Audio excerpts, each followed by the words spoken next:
Hello friends, welcome to my YouTube channel. YouTube চ্যানেলে আজকে আমি তোমাদের সামনে যে গুরুত্বপূর্ণ ভিডিওটি শেয়ার করব, সেই ভিডিওটি হলো ক্লাস 10 জিওগ্রাফি সাবজেক্ট চ্যাপ্টার 5 আর পার্ট 6। অর্থাৎ এর আগে আমি 5টা পার্ট ভিডিও দিয়েছি এই চ্যাপ্টারের উপর থেকে, অর্থাৎ এই ক্লাস 10-এর জিওগ্রাফি সাবজেক্টের ভারত চ্যাপ্টার থেকে, অর্থাৎ 5 নম্বর চ্যাপ্টার থেকে আমি কি করেছি 5টা ভিডিও অলরেডি দিয়ে দিয়েছি। আজকে কিন্তু এই 6 নম্বর ভিডিও। আর আমাদের এটা বলার অপেক্ষা যে সেকেন্ড সামেটিভ পরীক্ষা কিন্তু খুব কাছেই। আর আমরা সেকেন্ড সামেটিভ পরীক্ষাতে যারা দেব তারা অবশ্যই দেখবো, আর 2026 সালে যারা মাধ্যমিক পরীক্ষা দেবো তারা তো অবশ্যই এই ভিডিওটা ফলো করবো। তাহলে চলো আমরা শুরু করি। আজকে আমি তোমাদের সামনে শেয়ার করব 118 পাতা থেকে 127 পাতা। এই 118 পাতা কোন বইয়ের? এই বইটা হলো দশম শ্রেণী ভূগোল ও পরিবেশ, সমরেন্দ্রনাথ মোদক। এই বইটি আমাদের এখানকার স্কুলে স্বীকৃত।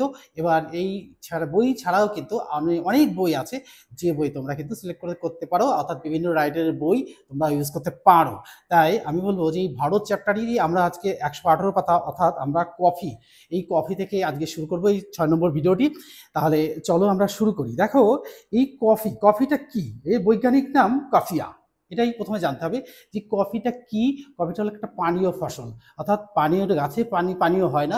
এটাকে কফি আমরা জলের সঙ্গে মিশিয়ে পানীয় রূপে ব্যবহার করি, এবং চা যেমন পানীয় রূপে ব্যবহার করি, এবং কফিটাও কিন্তু আমাদের দ্বিতীয় প্রধান ফসল।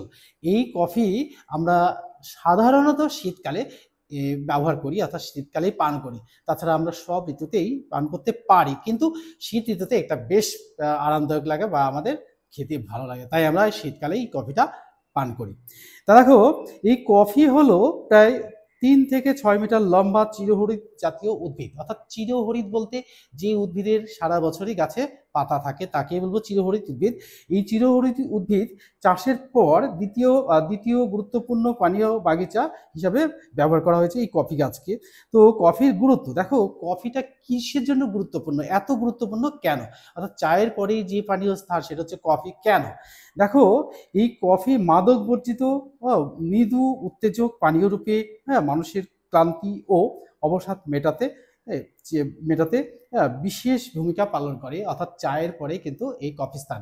আমরা যেমন কোনো কাজ করতে করতে, আমরা যে কোনো গুরুত্বপূর্ণ কাজ করতে করতে যদি আমরা একটু বোরিং হয়ে যাই, তখন চা পান করি। চা কিন্তু সব ঋতুতেই পান করি, আর কফি আমরা শীত ঋতুতে বেশি পান করি। আর সেই চায়ের পরিবর্তে আমরা কফি পান করি, আর আমাদের ক্লান্তিটা দূর হয়ে যায়, আমরা আবার কাজে উৎসাহ পাই, আবার কাজে লেগে যায়। তাই জন্য দেখো, এই কফির শ্রেণীবিভাগ, অর্থাৎ কফি গাছের প্রজাতি ও কফির গুণাগুণ